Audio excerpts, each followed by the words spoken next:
And as I'm a doctor of acupuncture and Chinese medicine originally, um, and that's the most amazing art. I've helped a lot of people with that.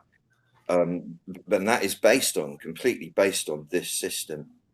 And it's a bit mystical because with the acupuncture, even, I mean, I know there's a lot of people who just practice as technicians, but the true artist is actually channeling guides. I mean, there's another way of putting it. There's this old doctor that stands behind me to the right, some old Chinese guy, um, tells me what to do, and I check that against my checklist, my protocol, and the ones the healing sessions that I do, that I'm following that guidance, they are the ones where the miracles happen. The other ones, they work, but they're not like miracles. It's just, the person gets a bit better than like you'd expect them to, and then you do another one and so on. But to really make miracles happen, it has to be somehow being channeled through, and there has to be some kind of relationship with the big self of the other as well. You're not just dealing with the surface of them, you're dealing with the big presence informing them, if you want to call it in our Yeah. Western terminology, we call that the higher self. I don't like calling it the higher self because it just implies it's above, but it's not. It's bigger, just bigger self.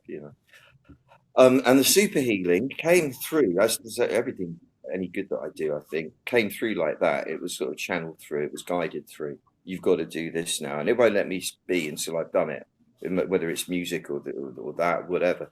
That super healing was a very powerful event for me. In that I was in Pembrokeshire in a barn in the middle of absolutely nowhere, where I it just came through, and the music that went with it was very, very special. And I was watching myself delivering it. It was like I was one of the audience, and it had a very big effect on me. I'm Okay. going on about all that.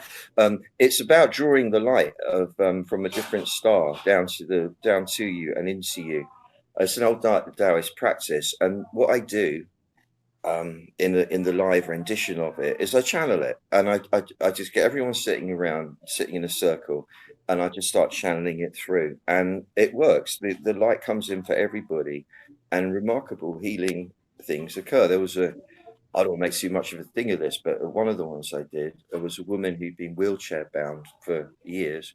At the end of it, I could actually cry. She stood up and walked to me. Wow. Yeah, Wow. I mean, I didn't want anyone to see in case she fell over, right? Which she didn't, thank goodness. So I didn't make a thing of it, and I just actually ushered her back into the wheelchair because, I didn't want to make like a big spectacle at her expense, if you like. But it was that sort of level, and the one I'm doing in Manchester, well, I can't tell what it will be like till it happens, but I imagine it will be jolly good. And then I'm doing another in the Isle of Wight a week later, and yeah, I'm really looking forward to these. I haven't done one anything like this for quite a while.